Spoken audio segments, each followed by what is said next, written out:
สุกี้แล้วก็ซีฟู้ดมาให้มันซุปมาซอสบึกอื้อแห้งตัดแห้งออกอันนี้เพิ่งตัดไปอันนี้ย้ายก็เอาไปปลูกได้เลยตัวนี้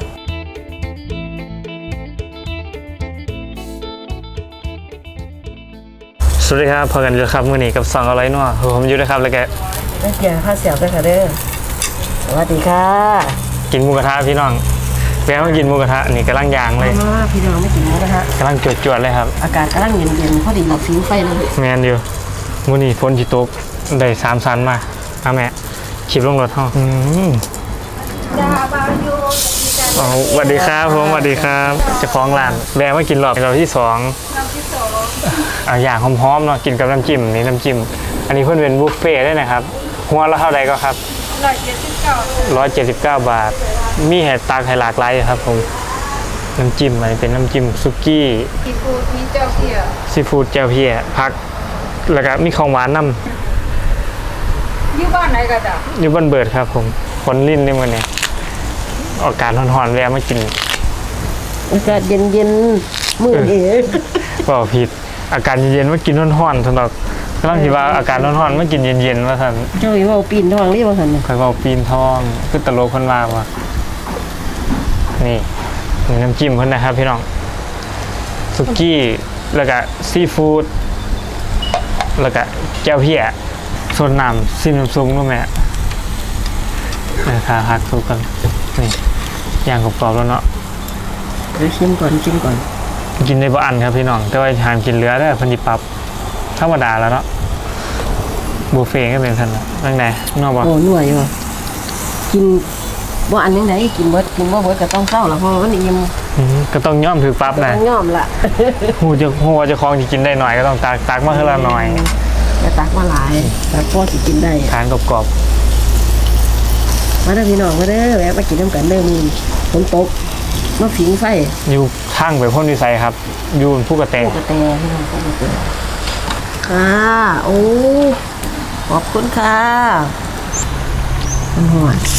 คันว่าบ่นัวขอนั้นเพิ่นได้ขอรสดีเพิ่นได้รสดีข้างนอกผงปรุงรสบ่นัวไปขอเกลือมันจ้ะที่แม่นเลย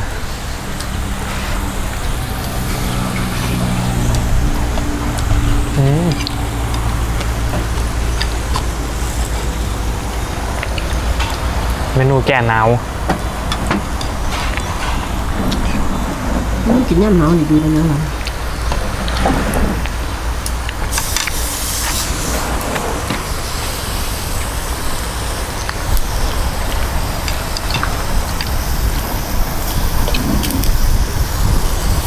เนื้ออื่นก็มีได้แม่แต่ว่าผมบอกมาแต่3 สั่นเลย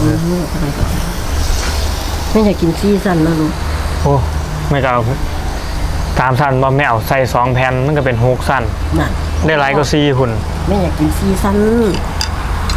โอ้แถมให้เนาะงานคือว่าแม่ก็บ่ไปกินตือปวนคือว่าบ่ละ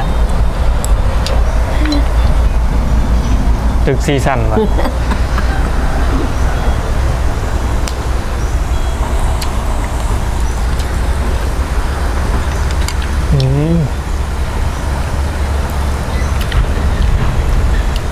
น่ากินมันรสเด็ดเลยครับต้มอะไรอย่างกันเลยไอ้เตี๋ยวไม่กินว่าแต่แสบอีนี่เนาะไอ้เตี๋ยวผ้าแสบแล้วค่ะเนาะได้เพราะว่าแค่นใหม่นะผมมาทำมาแค่น้ำซุปธรรมดาแล้วก็มากินมากน้ำกินอะไรให้กินนั่นที่พูดตัวน่ะขางบัวโอ้บรรยากาศทีนอนเว้นห้องร้านเพิ่นอยู่กลางให้หน้าไหมบ่แม่นเขามีให้หน้าอยู่ข้างๆที่ว่าอยู่กลางกับบ่ได้เนาะแต่เพิ่นมีวอลเวนย่างไปกลางให้หน้าอยู่นี่เบิ่งฮู้เนี่ยเสียงเขานี่จวดอยู่มาfollow me ซอส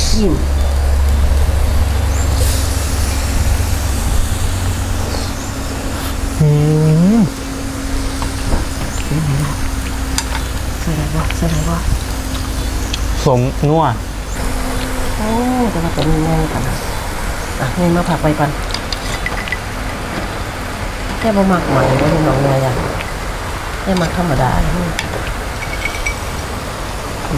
ก็ต้องเอาไปจุ่มก็ได้ตากก็ใส่ก็ได้แล้วก็มา หม่ำมาสิมากินหม่ำเพื่อมากินหมูกระทะสรุป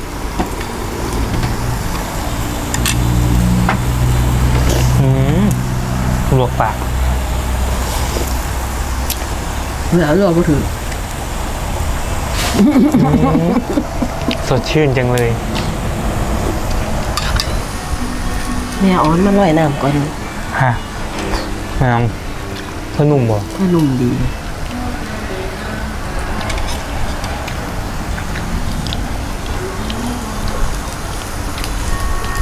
กินน้ำหอนพี่น้องกินน้ำหอนแล้วคนกับขี้บอกว่ากับกินหลอดโอ้ยายกินมาได้ยายหอน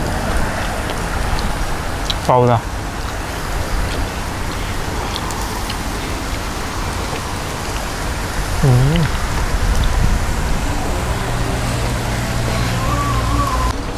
มันจะมีของหวาน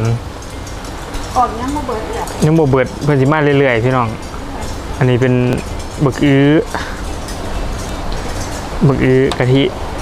อันนี้สิงคโปร์ลอดช่อง สิงคโปร์แต่ก็จะมีผลไม้ครับ ผลไม้ของสดนะครับ ที่เขาจะไปย่างไปต้มเนี่ยนะครับหลายอยู่เพิ่นก็ปิดไว้อย่างดีแล้วครับ กันแนวอีหยังลงเนาะผู้ใดมักตำบักหุ่งเนาะพี่น้องเพิ่นก็มีให้ตำเองเลยนี่ขูดแล้วก็ตำเลย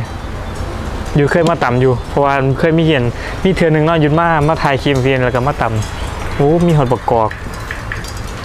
มันเป็นแนวซับหัวด้วยพี่น้องอันนี้แนวใส่ตำบักหุ่ง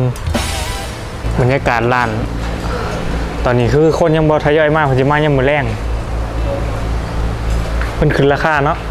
เบกี้ก็169นี่179พี่น้องแต่ตามนั้นของมันซุมนี่ของมันราคาขึ้นเพิ่นก็ขึ้นไปบ่หลายดอกก็พอกินได้อย่างที่นะกินของหวานครับอันนี้บ่ได้คิดเงินเพิ่มนะครับ มีในนี้อยู่แล้วในบุฟเฟ่นี่เป็นน้ำเสื่อมคันเฮาบ่หวานเฮาก็ตื่มใส่มีน้ำแข็งน้ำผสมมันนี่ดีกว่ามาซิมด้วยพี่น้องเด้ออยู่ผู้กระแตครับทางไปพ้นวิสัยจังหวัดหนองคายนะเอาน้ำแข็งใส่น้อยนึงนี่อ่ะนี่ของหวาน ของหวานน่างามตัวเนี่ย กินยัง เขาน่างามมันมาของหวาน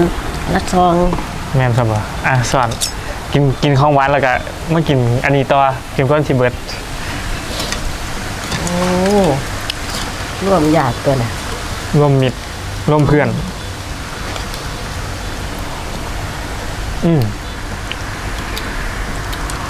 หวานมันดีอะเนาะ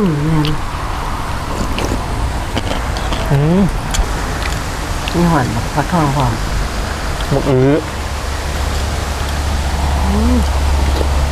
แซ่บอยู่พี่น้องแซ่บนี่กระทะกระแซ่บของหวานเพิ่งกระแซ่บโอ้ไปเลือดปิ้งก่อน ยำน้ำแข็ง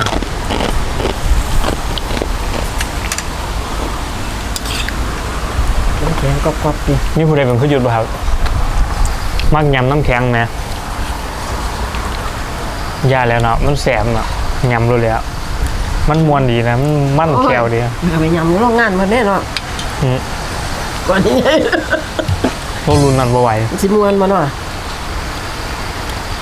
กินไป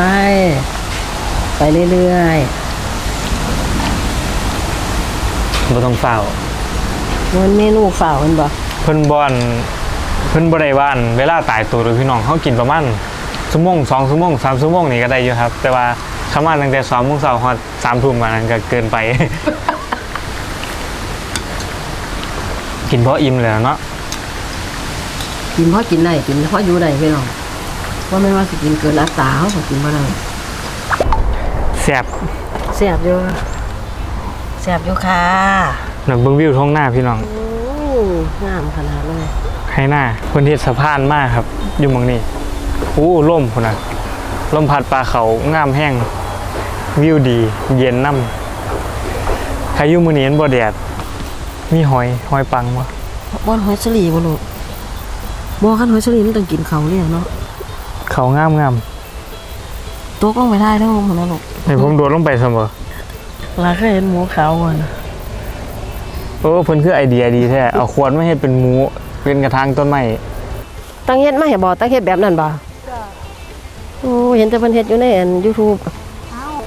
บ่แม่นต้นหอมนี่ยายเว้านี่หัวแหงมันหั่นนะ ได้แต่ผักเปลี่ยนหอยแห้งบ่มีแต่ส่วนมากจะ เอาผักแป้นกับบ่ทันเอามันยังน้อยอยู่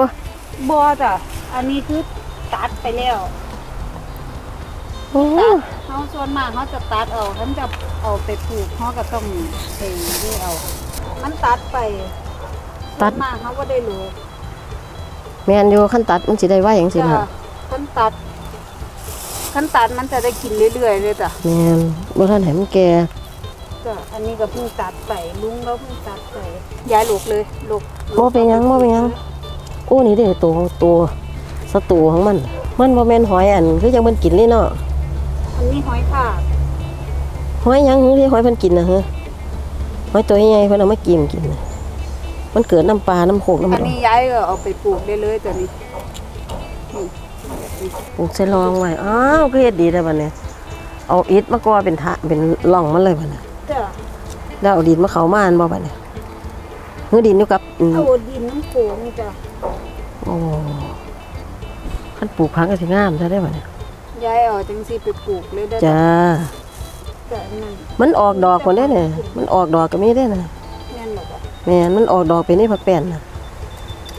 ภาษาไทยเพิ่นเอิ้นกุ้ยช่ายบ่ ผู้ชาย กุ้ยช่าย ที่เขาจะเอาไปเฮ็ดผู้ชายโทษ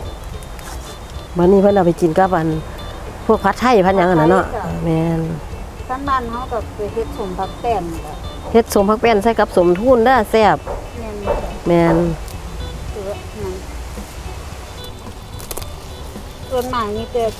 หอยทากจะไม่กินตัดไปให้ผู้นั้นผู้นี้เรื่อยแล้วก็เจ้าของก็เฮ็ดกินนี่ เอาใส่ตำบักหุ่งแน่ไปให้ลูกค้าเด้ทนตัว ใส่ผัดไทยจ้ะ แม่น แห้งตัดแห้งออก อันนี้เพิ่งตัดไปมันก็เลยต้นบ่ใหญ่ปานใด โอ้ยอันนี้กะว่ามันสิล่มหูตังเฮ็ดให้มันลงมาจังซี่ อันใดจะบุกหัว แม่น มันต้องลงมาจ้ะ เห็นแต่เพิ่นเอาเหล็กโคดใส่ได้แล้วจ้า มากินร้านอาหารเพิ่นให้ผักแป้นหรือกุ้ยฉายยายสิเอาไปปลูกพี่น้อง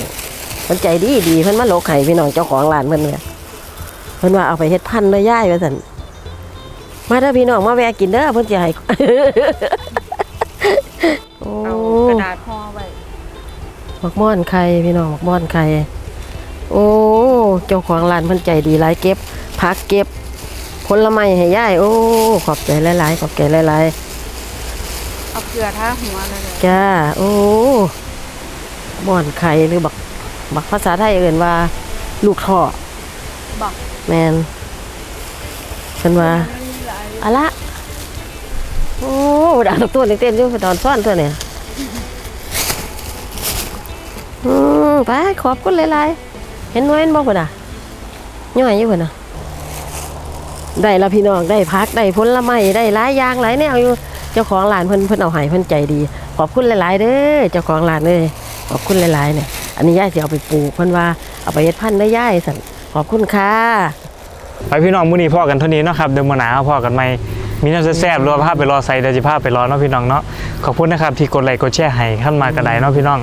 ฝากติดตามเรื่อยๆอร่อยนัวหยุดดีครับยายเตี๋ยเนาะหยุดกับแม่ครับผมแม่กับลูกครับ พาไปอยู่ไปกินไปหากินไปหาเลาะไปเบิ่งไปเที่ยวเบิ่งบรรยากาศท้องฟ้าอีหยังบ้านเฮาค่ะพี่น้อง ครับมือผมมีเบียกเดียวกันมาส่วนกันนอนเว้นครับ ไปแล้วครับ ขอบคุณหลายๆเด้อพี่น้องเด้อขอบคุณหลายๆที่กดไลค์กดแชร์ให้ยาย ครับ ขอบคุณหลายๆที่มันเป็นครอบครัวอร่อย แม่นครับ ให้พี่น้องเฮามีความสุขมีความเจริญสุขคนเด้อพี่น้อง ครับ เด้อ ผม คิดอันใดก็ให้ได้สมดังปรารถนาเพ เฮ็ดหยังก็ให้ได้ตามเฮามัก แม่นครับ